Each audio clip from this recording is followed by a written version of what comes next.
Babaj më ka lënë të vogël, më ka lënë 11 vjeç, ka vdekur në vitin 1960. Kam një vlla dhe një motor.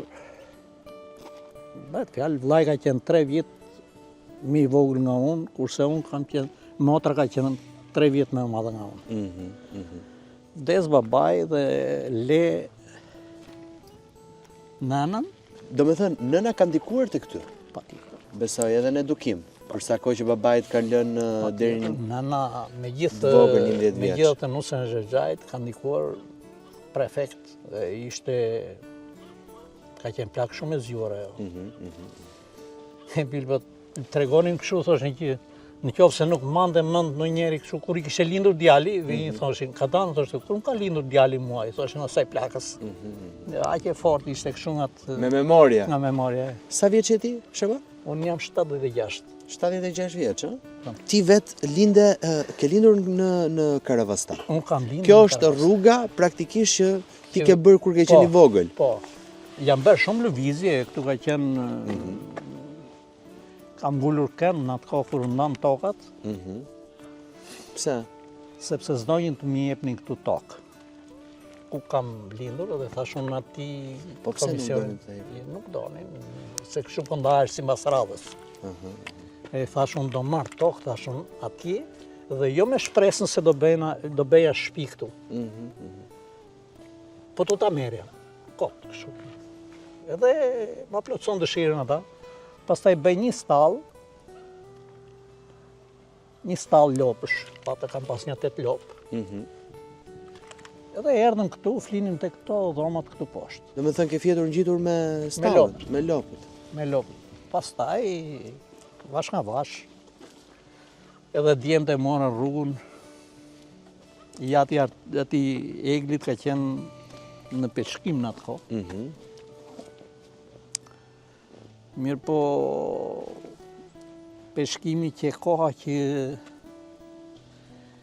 e kishte marrë këta të Aldobares. Edhe ndër të tjera i thotë ai Tahir Zela, përgjegjësi i peshkimit, i thotë Arturit, i thotë ty sot kemi planifikuar që do rrish këtu, i thotë. Së mund të rri këtu, në thamë. Kështu tha nuk mund të rri, tha, dhe u largua nga peshkimi. U largua, iku pastaj, iku... Ishte kaq e egër ka qenë ajo kohë? Ishte shumë e egër, vriste nuk paguan të kush. Pra ka dhe njerëz që janë vrarë edhe... Po, patjetër.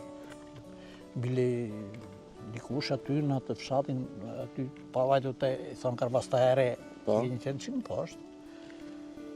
Për një llafe goje e vran. Ose e vran. Po pse zotruan peshkimin? Kishte të ardhur pa para. Kishte të ardhur. Kishte të ardhur peshkimi, sepse ai peshkimi i Karavastas mbante gjithë Tiranën. Po ka shumë prurje ka? Vërtet Karavastaj? Ka shumë prurje. Bile tani, ata që kanë ngelur janë ata që peshkojnë. Pastaj, këta u larguan, unë pa ta punuar me mjetë, në fakt, kohën që kam punuar, se në SMT kam punuar një 24 vjetë. Basi u prish sistemi, më thotë, kam pas një drejtor, një Eduard Dervishi në SMT në Kolojës, më thotë, do ta marrësh traktorin. E pa besush. SMT-a shteti në atë kohë më ka shitur 79.000 lekë, 79.520 lekë. Traktorin, një T28. E kam. Akoma traktorin? Po. Do me thënë ti ke rritur fëmijët me atë traktor? Me atë traktor. E pa parë. Kam bërë shpinë atje te karburanti, e kam bërë me atë traktor. Oh, wow. Shpinë e Arturit e kam bërë me atë traktor. I pa parë. Punon sot. E funksionon. Nuk po në mora një traktor. Shaban traktoristi. Për të ndjekur Real People, bëni subscribe në kanalin tim të YouTube-it Flori Gjini.